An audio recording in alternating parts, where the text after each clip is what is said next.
Happy Friday! Yes! So excited that it's the end of the day on a Friday because it's the weekend. Anyway, today I just want to talk to you about ways that I'm coping with infertility. I have my notebook again. I keep jotting thoughts down throughout the week. But some things that have really helped me are opening up to friends and family.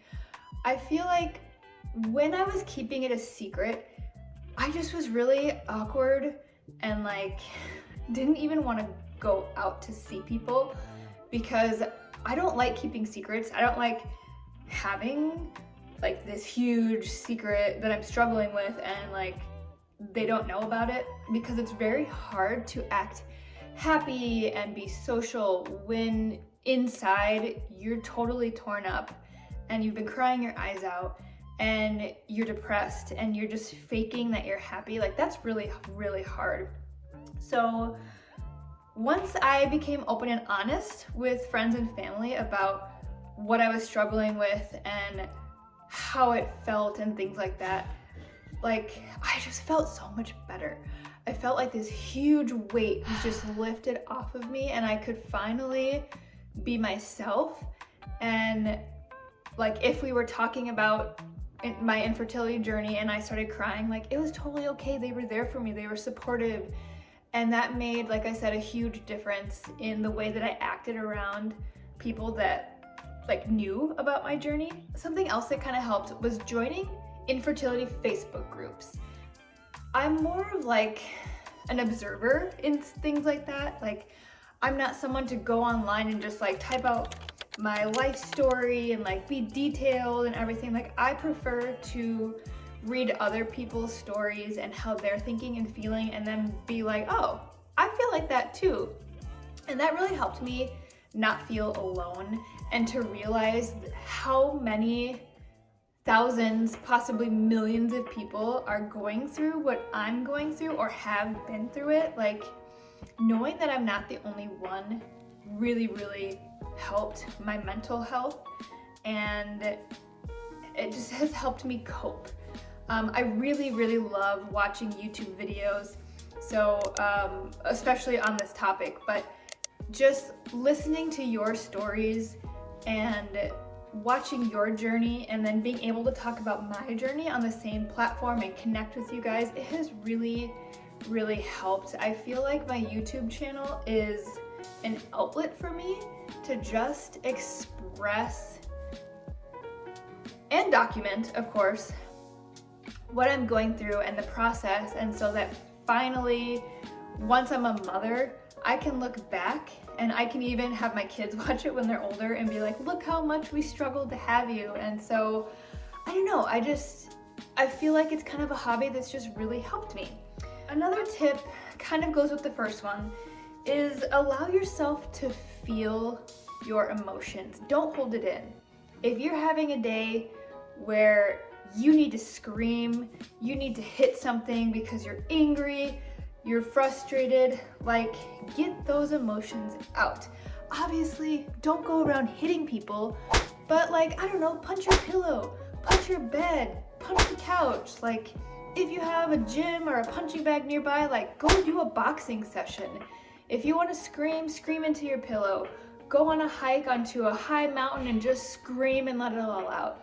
For me, I'm mostly a crier, so just allowing myself time to cry after each negative pregnancy test just helps, rather than holding it in and pretending that it's not happening and shoving it down. That's really unhealthy.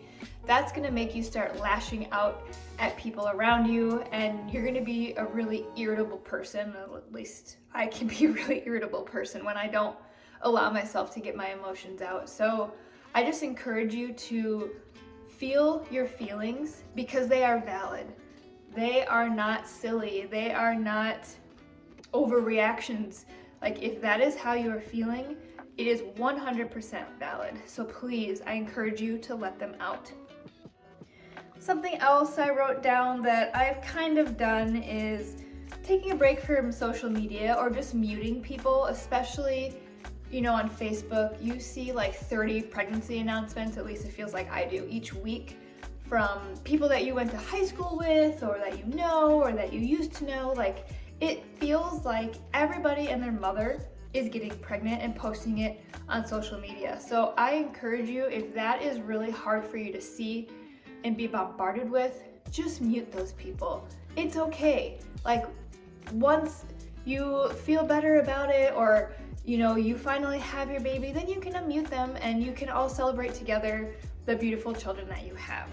Social media really causes us to compare ourselves to others, and it's totally not fair, because we are in a deep, dark place and everybody's life seems so perfect and so much better than ours. But just remember that social media is a highlight reel. It is not what everybody's life is truly like. It is just the highlights of their life. And I think that, going through infertility or not, like, that's a really good reminder, is we need to stop comparing ourselves to everybody around us. Something I've really been getting into lately is taking time for myself. Whether that's a bubble bath, getting my hair done, getting your nails done, just sleeping in, whatever it means for you to relax and pamper yourself and just feel calm and happy, do that. And take time at least once a week to do that. Every day would be nice if we could like meditate every day, or do some kind of like deep breathing or yoga, reading a book and slowing down. I really encourage you to do that during this time, because it does truly help. And something else I wrote down that I haven't done, but I've thought about doing, is maybe saying no to some events that you're invited to. Like, if you're invited to a lot of baby showers and you're just not in a good mental place to go to that baby shower, think about maybe telling them no. And I think that it's really okay to maybe let them know why. Like, just tell them, like, hey, I really wish that I could go to your baby shower.